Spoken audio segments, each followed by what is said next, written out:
Ladies and gentlemen, welcome back to the Will You Stop podcast. I am Brandon, joined by Avi. And after a couple of weeks, we are back, and we're still under lockdown. How's it going, Av? Well, it's interesting to say the least, but I'm just going to cut right to the chase. WWE, we discussed it last time. They want to go with no crowd, which doesn't work in wrestling. Wrestling without a crowd is just beyond words bad. And we'll get to the storylines in a second, all the other crap they're putting out there in a second. But you have this vast tape library. And the one thing I find is that on FS1 every Tuesday, they're putting on old pay-per-views. And these have been fun to watch. Last night was WrestleMania 3. It was fun to watch it. Granted, we can watch it on the network whenever we want, but they're putting on the best matches from those pay-per-views, which is what I like. Which now brings me to my point. Instead of wasting our time with this empty arena crap every Monday and Friday night, they could have had Monday night dedicated to every WrestleMania. Could have had every Friday night dedicated to Royal Rumble. And then when you ran out of those two, which I doubt would have happened given the fact you're at, 37 WrestleManias right now and counting, God, I wrote this thing 37 weeks from now, I'll have a heart attack. But that being said, you had plenty of stuff to show.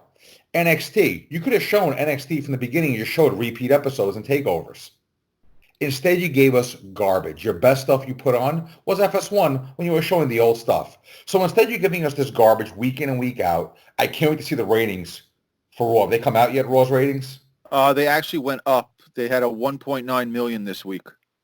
That's astonishing to me. Probably everybody watched Becky's announcement and shut it off afterwards. Let's be honest.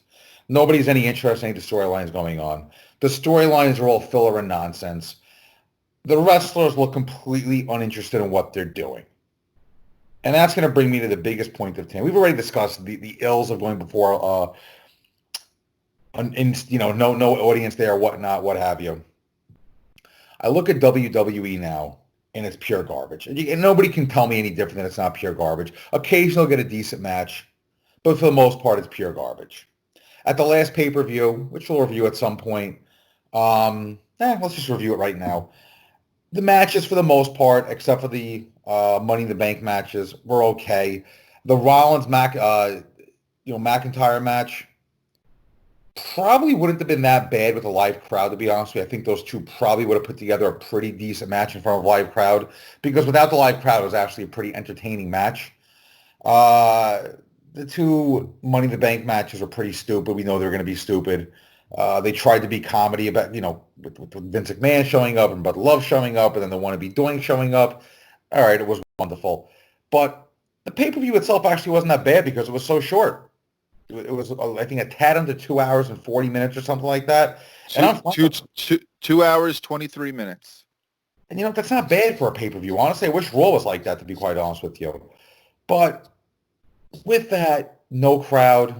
We discussed it before at length, what it's like. Here's my issue with wrestling today. I think the worst thing to happen to the WWE in its history is NXT. I think the idea of NXT makes sense. I think the concept of NXT makes sense. Minor League Baseball, right? That exists. Minor League Hockey exists. The G League for the NBA exists. The NFL now is talking about making a developmental league. They exist for a reason. The way NXT is handled is the reason why wrestling is so bad these days. It used to be this. You went to a wrestling company back in the territory days or whatnot, and the promoter looked at you and said, you know what? You look like this name. Here's your name. A lot of times it was reminiscent of somebody that I remember there was somebody, Ricky Steamboat got his name because of another guy named Sam Steamboat. They looked alike. So they promoted him as Sam Steamboat's cousin. Something to that effect. So you got your name, and now it was up to you to run with it. You were going to come up with the gimmick. But guess what? Yes, they gave you the name, but you came up with the gimmick. You came up with the brand. And even when you made your way to WCW or WWE, and they tweaked the gimmick a little bit, it was still your gimmick, your name that you made. So when it was time for you to evolve, which all characters in wrestling do, it was a natural evolution because it was your character. You became that character. When you look at Bret Hitman Hart, you didn't see anything but Bret Hitman Hart. When you look at Shawn Michaels, all you saw was Shawn Michaels. When you looked at Ric Flair, all you saw was Ric Flair. But it took him years to get to that point. You can call Undertaker Mark Calloway all you want. He's always going to be Undertaker. Right. When he's Mark Calloway talking in that special, you're listening to The Undertaker. Why? Because that was a character that's built up over years, a natural evolution. So even when he comes out of character, you're still thinking about him as that character. You look at the guys in the roster now, they were handed their gimmicks. And if they weren't handed the gimmick, when they got to NXT, they were told, no, here's your gimmick. Because the defense of NXT from you specifically has always been, well, that was their gimmick before NXT. But guess what? They weren't allowed to tweak it at all. And when it's time to tweak it, you're basically taking a guy, you're giving him an act, and you're telling him to tweak the act. The person's not going to believe in it. It's not part of them. So you look at someone like Seth Rollins now, who now is this Monday Night Messiah. I guess some sort of a cult figure type situation. Right. I guess they're ripping off the old CM Punk that he did a couple of years ago with that. That's what it looks like to me. Yep. But as we know, every 7 years you could redo a wrestling gimmick or a wrestling angle. That being said, you look at Seth Rollins, he looks lost right now. Now, granted, this guy to me is no big deal. You and the rest of the WWE universe suck this guy's dick every chance you get. I don't think his matches. I don't think his matches are that good. I don't think his matches flow well. And he's another product of this WWE machine where everybody has 5 or 6 moves. Everybody has a secondary finisher that everyone knows they're going to kick out of. Right? So you look at all the characters now in the main roster, whether it's Seth Rollins, Botcha Banks, Bayley, whoever it is, they don't believe in their own gimmicks. How are you going to connect with the fans if you don't believe in your own gimmick? And that's where I think NXT, honestly, has done almost irreparable damage to the WWE product. Yeah, I'm standing on that. All right, so you're talking about the gimmicks. I mean, let's go back, review what you said. You're talking about people were given the names or given an idea of a gimmick back in the day based on sometimes their look. Like you said with Steamboat, we know that all the Andersons were basically because they look like Ole or Gene Anderson. Right. Same thing with like CW Anderson. Anyway, it goes on, but they got a name, but they've developed the character themselves. WWE does not give them the freedom to do that. They basically say, we're going to reach into the bowl. This is your name, and this is our character we have for you. They want them to be actors, basically, is what you're saying. Yeah. So they don't believe in the character because they didn't develop the character out of their heart. Austin built Stone Cold out of himself. Rock built him out of himself. Now you have guys who basically are just told to play wrestler versus be a wrestler. Yeah, basically. I mean, you look at Undertaker. Nobody believed this guy was obviously an Undertaker, but he made that gimmick work. Whether he was the American Badass, the original Undertaker, Attitude Undertaker, Old Man Undertaker, it didn't make a difference. You believed in the character because he was still a wrestler. None of these guys are wrestlers. Botcha Banks is not a wrestler. Lacey Evans is not a wrestler. You know, Seth Rollins is not these guys aren't wrestlers. They're pretending to be wrestlers. It's almost like they're insulting our intelligence to a degree. And because of that, there's no connection with the crowd. But what's amazing is you're really starting to see now how little connection the WWE has with their audience. Just go back and watch Raw. Look at the ratings. I watch Raw now and I'm like, what the hell am I even looking at? There's nothing entertaining about it anymore. Oh. AEW at least is fun to watch. They're trying to run each other over with golf carts at least and stuff like that. They're at least being creative about it. You know, and in a lot of ways, you know, you look at the WWE universe, quote unquote, so to speak, the fans. And I've always begged the question, you know, and listen, you're a lifer at WWE. We all know that. The question I'm going to ask is this. I'm Vince McMahon. What do you want? Because you're the same fans that were booing John Cena by 2010 when he just got to the top in, 2005? You know, what is it you guys want exactly? WWE fans, like we've said before here, are extremely fickle. They are never happy. They will never be pleased. You could have the Stone Cold come out of a time machine battling CM Punk from 10 years ago and The Rock be in there, and fans would still not be happy. They're never going to be happy. WWE fans are like they are the IWC. To me, WWE fans are never going to be happy. They're going to find something to complain about no matter what happens. No matter how good things are, no matter how bad things are. They're going to complain no matter what. There is no pleasing them. So in that sense, I think, what do WWE fans want? you keep saying that I'm this uber WWE fan, and I'm not anymore. And I've told you this, and I'll call you out on this. You've called me fake. You've called me phony. You say I'm putting on an act, and it's not an act. It's not an act because I'm not enjoying the product. There might be a shining thing here or there I might like this past Monday. I like the Edge and Orton thing at the end. But for the most part, I sit through Raw on my phone. I don't even pay attention most of the time on Raw, and it's on basically as a habit. There would be. I'm going to tell you this. I'm going to go back a little bit to attitude, Brandon, as we've talked about before.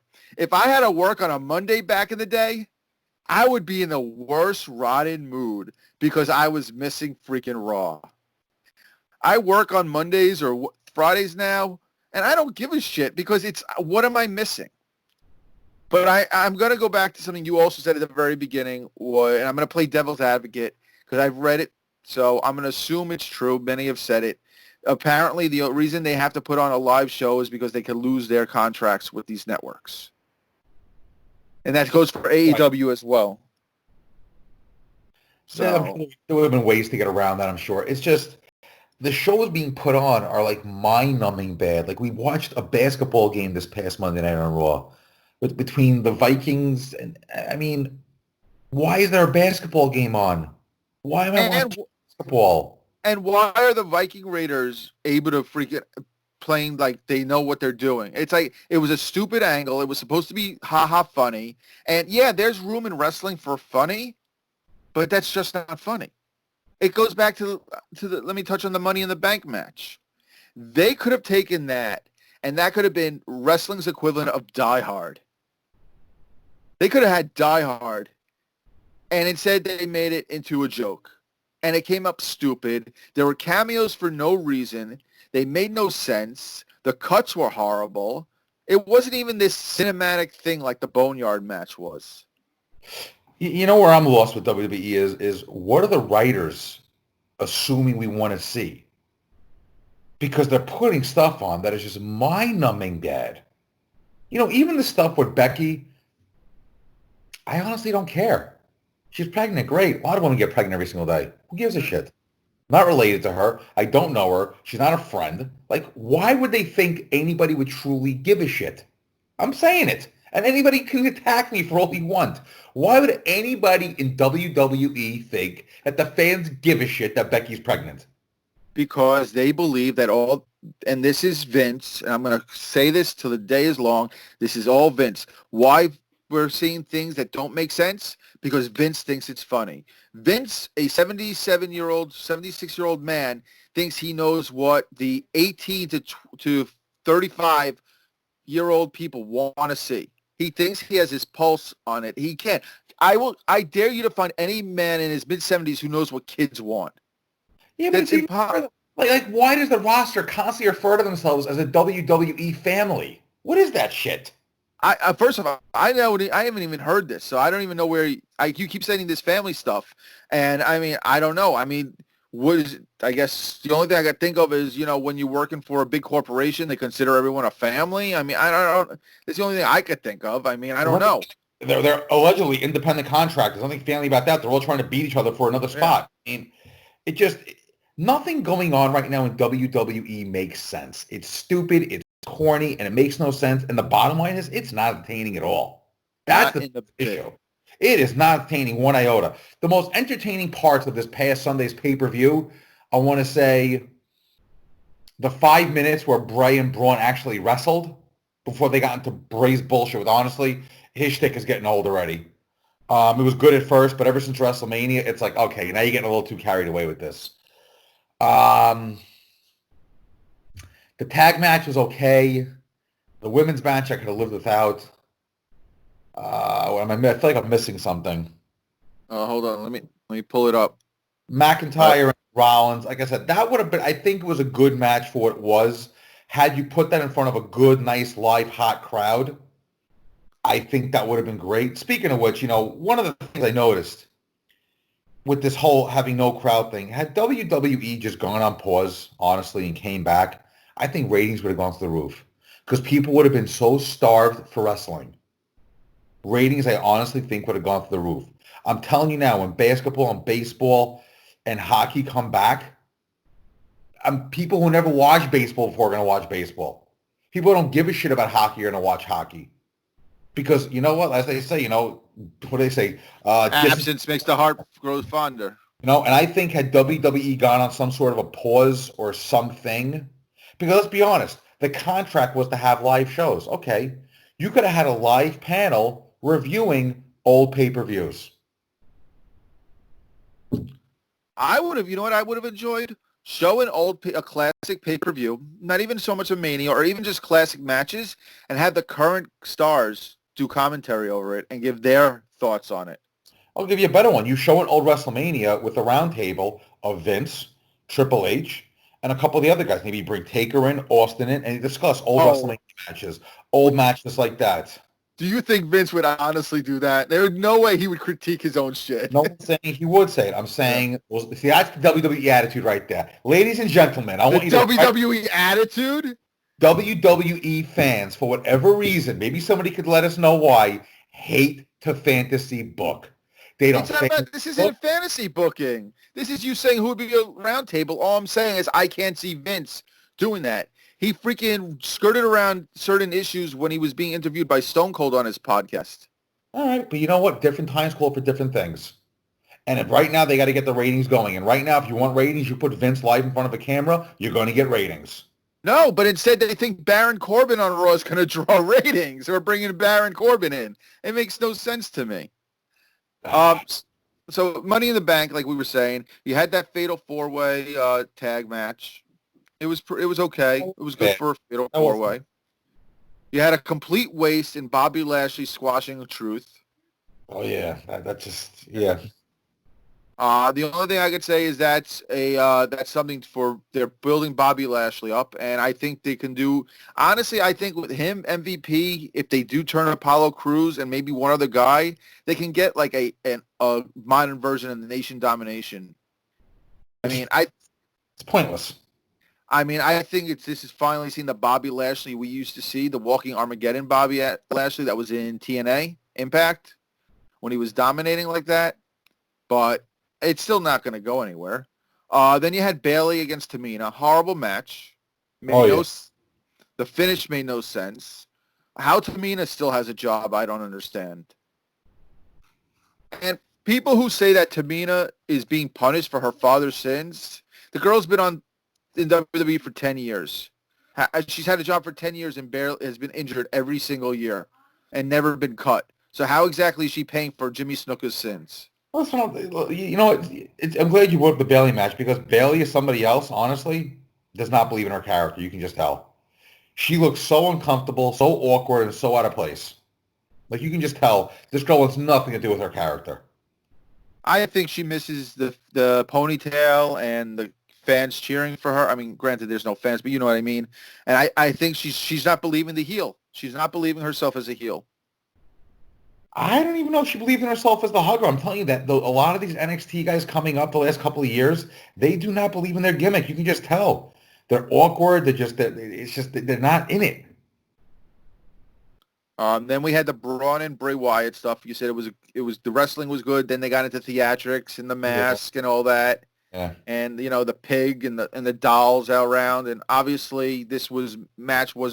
Bray was losing this match. It was predictable as anything. It wasn't The Fiend. It was Bray Wyatt.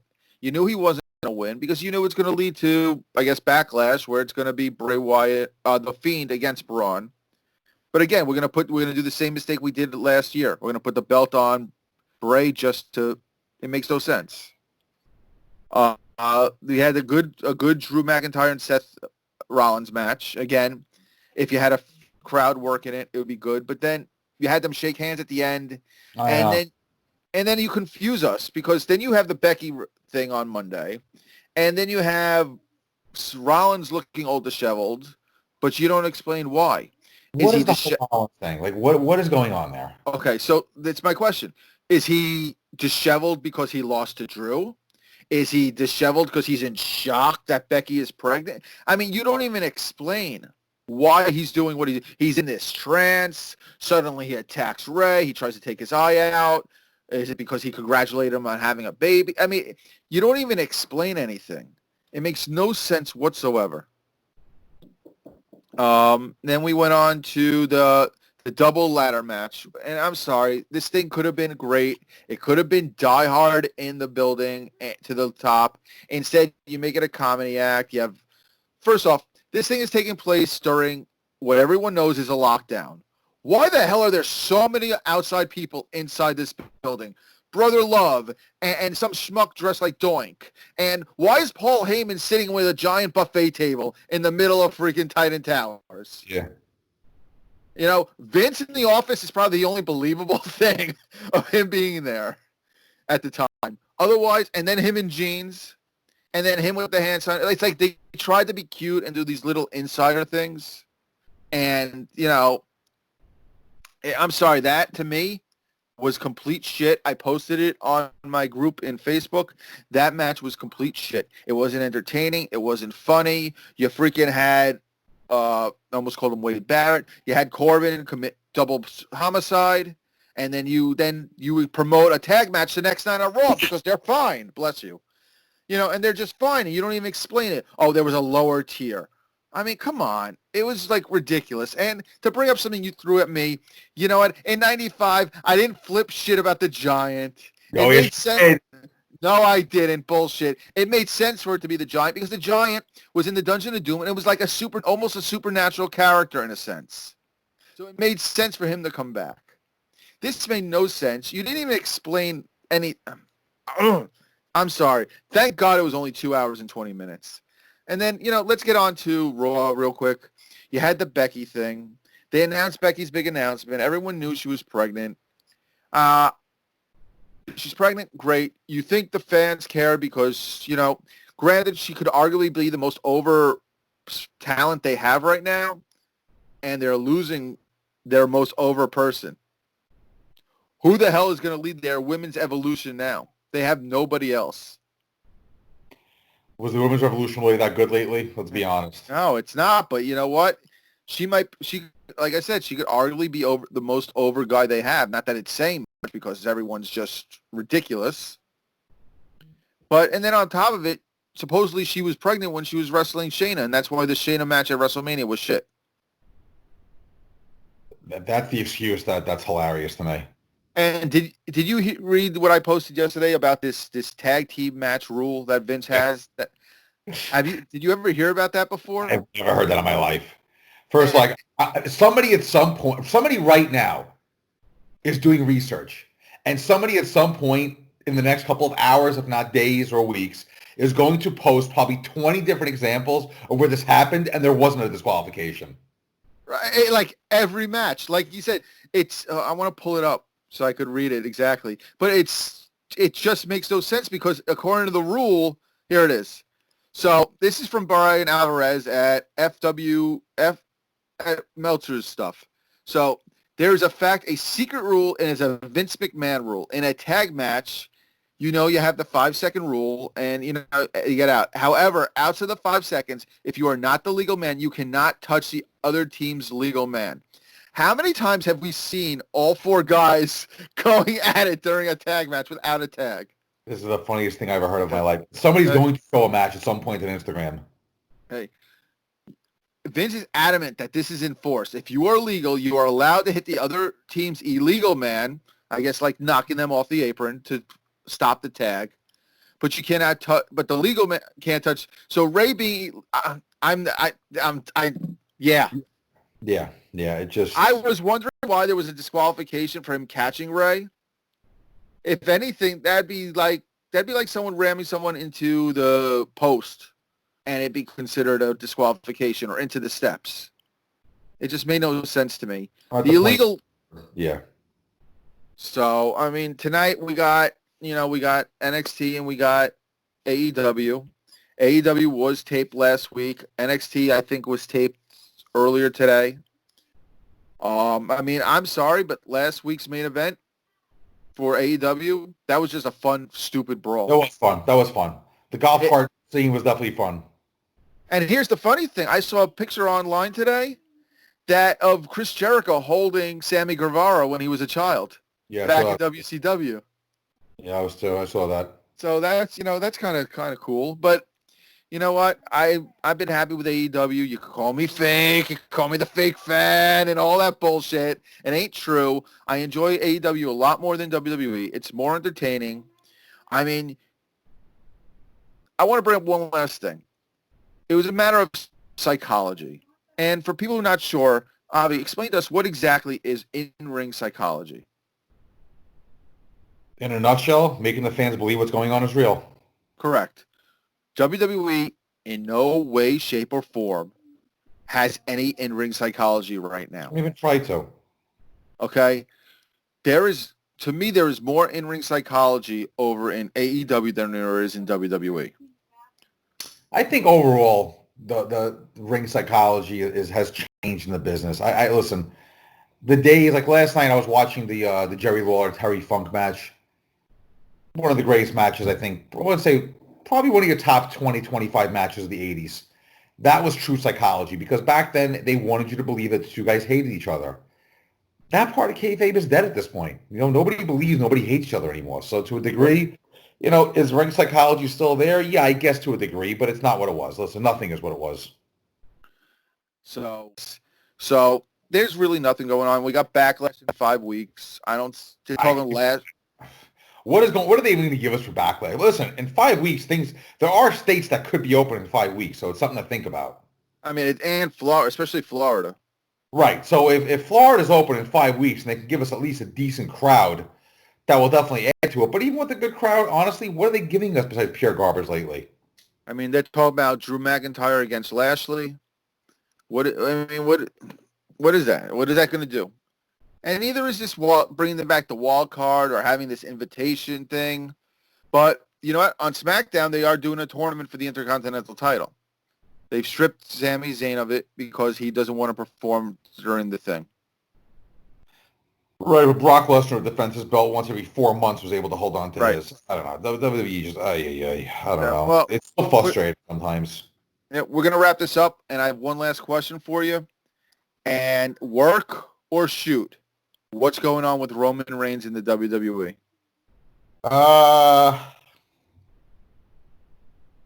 On one hand, I could say it's a work, or maybe they're setting up a Roman Reigns versus WWE feud.